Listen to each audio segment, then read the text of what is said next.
How my classmate tried to buy a horse for a project. Sergey wasn't your typical biology major. Where the rest of us saw a syllabus, he saw a canvas for grand, often disastrous, artistic expression. So when Professor Ivanova assigned a semester-long project on observing and documenting a living organism, we all knew Sergey wouldn't settle for documenting the department's pet tarantula or the mold growing in the dorm shower. No, he announced to our study group with the gravity of a general planning a campaign, I will study the noble horse. Not from books, but from life. His initial plan to volunteer at a local stable was quickly abandoned when he discovered it required actual, scheduled work. Instead, he took to scouring online classifieds, and that's where he found her, an advertisement for Bucephalus, a gentle giant with soulful eyes, a 25-year-old draft horse being sold by a farmer on the outskirts of the city. Sergey became obsessed. He convinced himself that this was kismet, that his entire academic career had been leading to this moment of equine connection.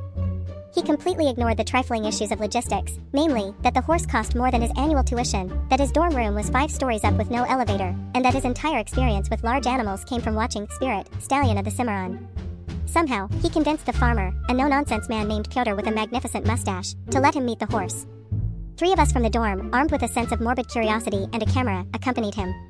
The moment we arrived, the scale of Sergey's delusion became apparent. Bucephalus was indeed a giant, a shaggy, placid behemoth who looked at us with profound indifference. Pyotr, chewing on a piece of straw, asked the fatal question, "So, where's your stable?" Sergey, without a hint of irony, gestured vaguely toward the city and said, "I have a spacious balcony with excellent ventilation." Pyotr just stared, his mustache twitching. Unfazed, Sergey decided it was time to bond. He pulled out his phone and began reading Russian poetry, first Pushkin, then Yesenin, directly into the horse's ear. Bucephalus continued chewing a mouthful of hay, utterly unmoved by the romantic verse. "He's listening.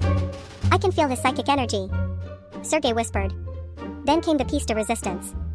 Declaring that true understanding comes from shared experience, Sergey attempted to mount Bucephalus. He had no saddle, no bridle, just a reckless faith in interspecies communication. He managed to get one leg over the horse's broad back before Bucephalus, with a weary sigh, gave a slight shudder and sidestepped, sending Sergey tumbling directly into a fresh, fragrant pile of manure. He emerged sputtering, not with embarrassment, but with revelation. "It's a ritual," he cried, wiping his face. "An ancient bonding ceremony. He has accepted me." Pyotr had seen enough. He pointed to the road and told us, in very clear terms, to leave and never return. Sergey was heartbroken. Yet, in a stunning twist of academic fortune, he submitted his project, a 50-page treatise titled Anthropomorphic Projection and Nonverbal Communication in Domesticated Equispheris Cabalis, a case study in rejected symbiosis. He argued that his failure to connect was, in fact, the most valuable data of all.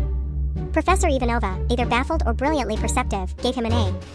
The photograph of a manure-covered Sergey, arms outstretched toward the retreating horse, now hangs in the biology department's lounge as a timeless warning against overly ambitious fieldwork.